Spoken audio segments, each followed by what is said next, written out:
Hello everyone, I'm Rishoto and I'll be giving you a guide on everything you need to know about the enemies of Delirium.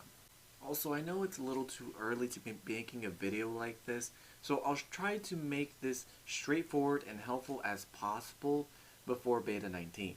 I know there's a community where people talk about this game, but there's not a lot of videos and helpful guides out there on YouTube, so I thought maybe I might make this into a series. So if you want to see more content like this, make sure you hit the subscribe button, and well, let's begin.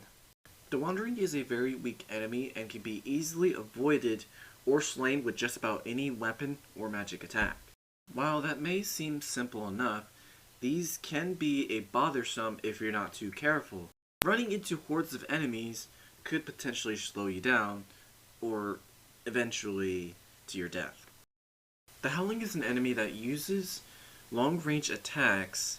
They will fly around and fire these weird black slime to the players, dealing damage and initially stunning them.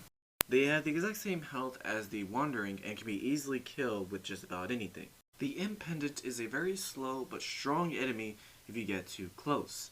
Its melee attacks does a lot more mental damage than physical, especially when you kill it. It leaves this scream initially damaging your mental state. So the best way to avoid them, because they have so much health, it's better if you just avoid them at all costs.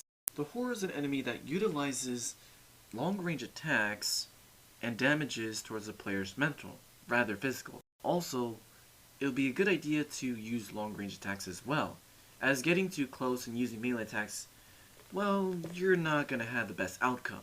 However, they can be easily avoided.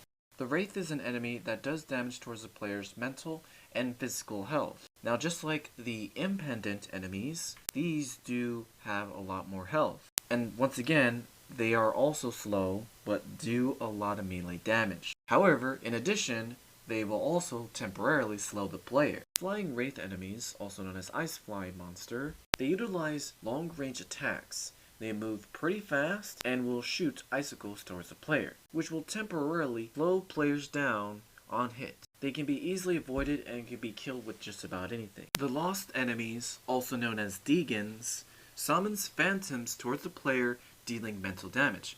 While both don't really do any physical damage, this can be dangerous towards the player. However, you need to find the source of these phantoms and destroy the Lost. While they may have a lot of health, they can be easily defeated. The Nightmare is an enemy that can be a really big bothersome. They utilize both long-range and melee attacks. The only way to get around them is as if you use a long-range attack as well. While melee does little effort, timing your attacks will prove effective as they only have a few seconds to launch another shot with this black slime. And since they have a lot of health, dodging their attacks and making a successful hit will make your experience much easier. The Nightmarish is an alternate version of the Nightmare, as they will do extra damage as they shoot spikes from all sides. They will also catch you with its grappling spike, only to do melee damage when you are close.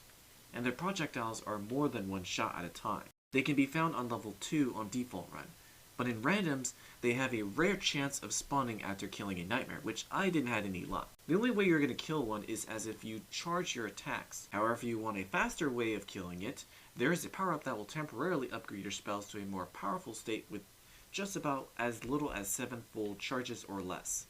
Also, because it has a lot of health, it does classify itself as a boss enemy. The Lanterns are specialized enemies that only appear in arcade mode, initially when randoms is enabled or Lanterns mode is toggled on. You can't really kill them and they don't do any damage. However, appearing in their sight will make it an instant game over. Luckily, I have discovered a way to get around them. Since they are attracted to your flashlight, staying in the shadows will make you invisible to them. However, if you are directly in their path, it will automatically become an instant game over. But another thing I would like to mention is that depending on the number of keys you are holding, they will likely catch you. And because they have a long distance view, they will find a way to attach to you. The most effective way to avoid them is if your character is facing towards a wall.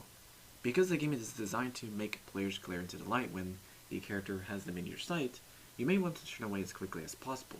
By doing this, the Lanterns will only see you through your blind spot. They might even walk past you or stare at you for a few seconds, by the end of the day, they will likely walk away ignoring you.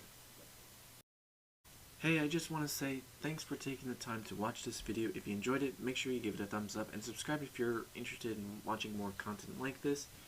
I'll be posting more videos exactly like this here in the future. That is all.